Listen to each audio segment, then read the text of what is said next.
No, we're 824.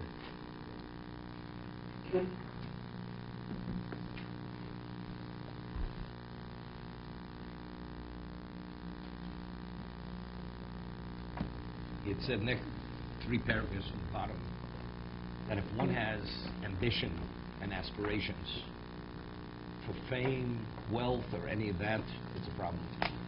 That's a distraction. You cannot be, it interferes with your focus because you have no control over your mind. But let's say a person's only interest is only the bare minimum, meaning the material is only to facilitate the spiritual. Nothing more than that. So you're never distracted. Because what is my focus? My focus is what the objective is, to serve Hashem. So therefore you're never distracted because my ambition and my aspiration is only to dedicate my life to Hashem. So anything I do is that. But if you have other interests other than that, you want acclaim, you want acknowledgement, you want comforts. These are issues, these are interests in your life. Then we'll talk about this distraction. He says the abstinence purely should be for Hashem, lolik no shame, not to acquire a name, and not to be glorified. That this is not glorified even in yourself. You know, you pride yourself, you feel superior because I'm a more spiritual person. The person says, you know, what's a miser?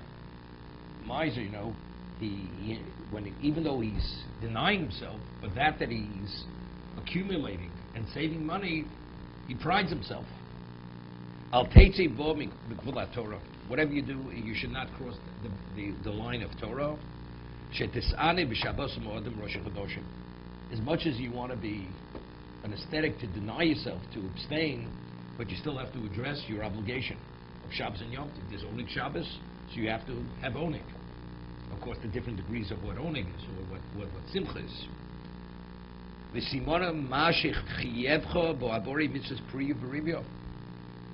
And a person should refrain from what one's obligation in terms of procreation is. A person has conjugal obligations.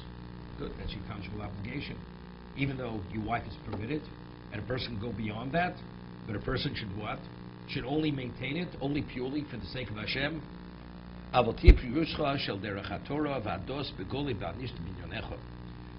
when you abstain, it should always be within the context of the Torah and the law, whether it's in the revealed or in the concealed, meaning within yourself, whether it's your actions or your mindset, your emotion, it should all be in sync with what the Torah dictates. He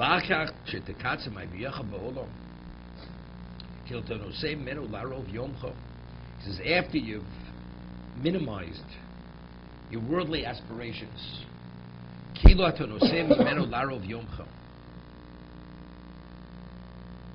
here, it's going to be the equivalent that the person's ready to leave this world. You should leave.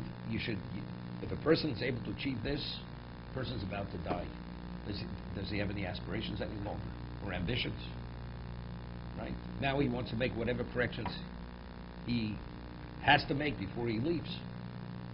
If a person at this point in his life, although he has another 60 years to live, that's where he's at. Because he has no ambitions for material, for acclaim, for acknowledgement, anything. His only objective is to address his obligation to Hashem. And everything else is to facilitate that. So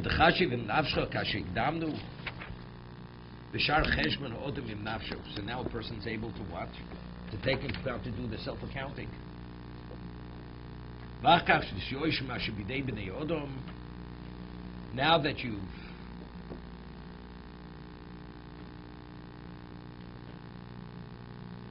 you've given up hope for what's within your ability,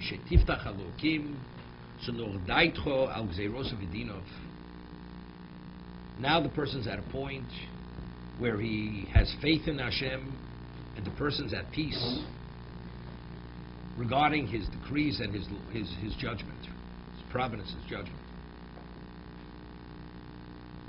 It's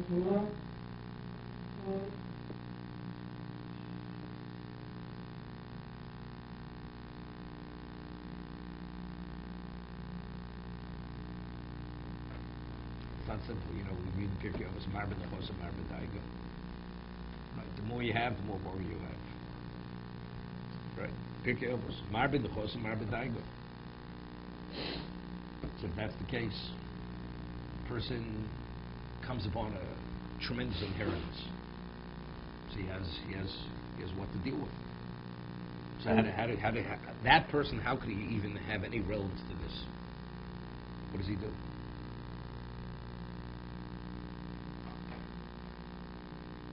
I mean, you have a person who becomes the certain government position, Secretary of the Treasury, right? And he knows everything about the financial world. What does he have to do? The way he has to what?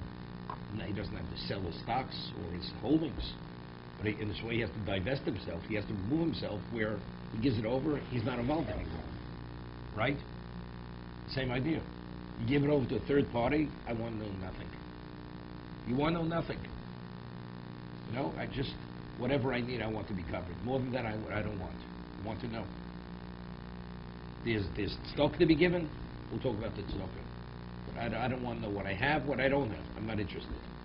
That's the only way how to contend with that.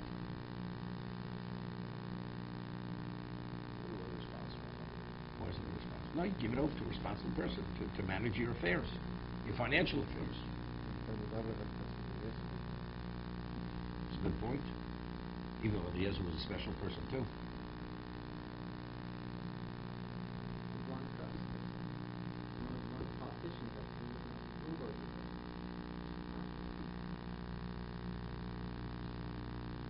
But he always knew how much he was worth, regardless, blind trust or not blind trust. See, Avram already, a person who comes to that level, once you're at that level, regardless of how much you have, you don't see it as yours. It's all there. It's like you're just managing God's affairs. That's what you're doing.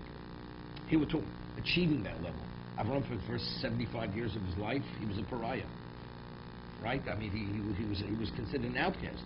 He was a fugitive. A good part of his life. Only after he achieved, then, right? Lech l'cha mi'artzecho. You'll have fame, wealth, and so on and so forth. But until that point,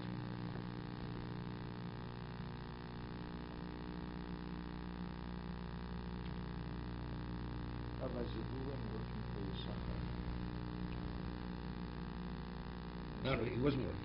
They were partners. So was that partnership, in other words, with Zebulun made, he gave fully 20%? Not 20%, 50-50. They were full partners. Like you have certain families where... When he paid his bills... No. Whatever it is. No, they were 50-50. Everything was an equal decision. They were 50. It's not, Yisachar Zvulun, I'll give you a real Yisachar Zvulun, like families. You have certain families where part of the family works, the other part of the family, they're fully invested in Torah. The ones who are fully invested in Torah, they have an equal share. Of course, the ones who work get a little more because they're spending more time. But in terms of the value of the business, they have equal. Salary is something else, but in terms of the actual interest and equity in the business, the same equity, identical equity.